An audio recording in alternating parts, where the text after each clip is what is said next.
৫৫ বছর পর আবারও চাঁদের পথে মানুষ। তাই নাসার নতুন মেগা প্রোগ্রাম আর্টেমিস ঘিরে এখন উচ্ছ্বাস, কৌতূহল আর মহাকাশ প্রতিযোগিতার উত্তাপ।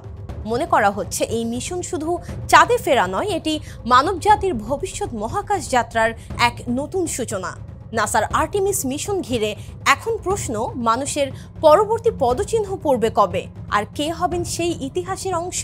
আর এই যাত্রা বদলে দিতে পারে পুরো মহাকাশ গবেষণার ভবিষ্যৎ। তাহলে চলুন জেনে নেই নাসার আর্টেমিস প্রোগ্রামের গল্প।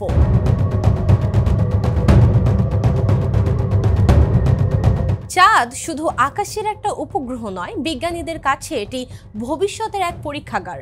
চাঁদে রয়েছে বরফ, বিরল খনিজ, আর এগুলো একদিন হতে পারে রকেটের জ্বালানি তৈরির উৎস। তাই এখন যুক্তরাষ্ট্র, চীন, রাশিয়া সহ সবাই চাইছে চাঁদে নিজেদের অবস্থান মজবুত করতে।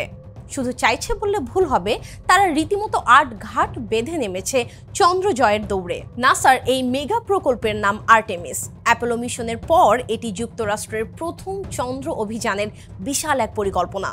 এই প্রোগ্রামে 3টি ধাপ আছে। আর্টেমিস 1, যা ছিল সম্পূর্ণ পরীক্ষামূলক। 2022 সালে এই মহাকাশ যানটি উৎক্ষেপণ হয় এবং এতে কোনো মানুষ ছিল না, তবে মানুষের পরিবর্তে পুতুল ব্যবহার করা হয়েছিল। আর্টেমিস 2 আসছে 2026 সালের ফেব্রুয়ারিতে, এটি উৎক্ষেপণ করা হবে। এখানে 4 জন নভোচারী চাঁদের কক্ষপথ পর্যন্ত যাবে। আর্টেমিস 3 2027 সালে, যেখানে মানুষ আবার চাঁদের মাটিতে নামবে দক্ষিণ মেরু অঞ্চলে। আর্টেমিস 2 মিশন আসলে ড্রেস রিহার্সাল, অর্থাৎ এই মিশন থেকে পাওয়া অভিজ্ঞতা চাঁদে অবতরণের জন্য নির্ধারিত আর্টেমিস 3 মিশনে ব্যবহার করা হবে। 4 জন নভোচারী থাকবেন এতে: Reid Wiseman, Victor Glover, Christina Hammock Koch এবং কানাডার জেরেমি হ্যানসন। ওরা পৃথিবীর কক্ষপথে 2 বার ঘুরে চাঁদের চারপাশে যাবে, দূর থেকে পর্যবেক্ষণ করবে চাঁদের পৃষ্ঠ, আর যাত্রার প্রতিটি মুহূর্ত রেকর্ড হবে টাইম ল্যাপ ভিডিও হিসেবে। কিন্তু এবার নাসার চোখ চাঁদের দক্ষিণ মেরুতে, একটা এলাকা যেখানে সূর্যের আলো খুব কম পৌঁছায়, তাই বরফ থাকার সম্ভাবনা অনেক বেশি। এই বরফ থেকেই ভবিষ্যতে তৈরি হতে পারে পানীয় জল, অক্সিজেন, এমনকি রকেট জ্বালানিও। আর সেই কারণেই দক্ষিণ মেরু এখন গবেষণার সবচেয়ে আকর্ষণীয় গন্তব্য। তবে এই মিশনের সবচেয়ে বড় চ্যালেঞ্জ প্রযুক্তি। নাসার বোরিয়ান সার্ভিস এই মডিউল অংশটি মহাকাশযানে বায়ু, পানি ও বিদ্যুৎ নিয়ন্ত্রণ করবে। চাঁদের মাটিতে নামার জন্য লাগবে ইলন মাস্কের স্পেস এক্সের তৈরি স্টারশিপ রকেট।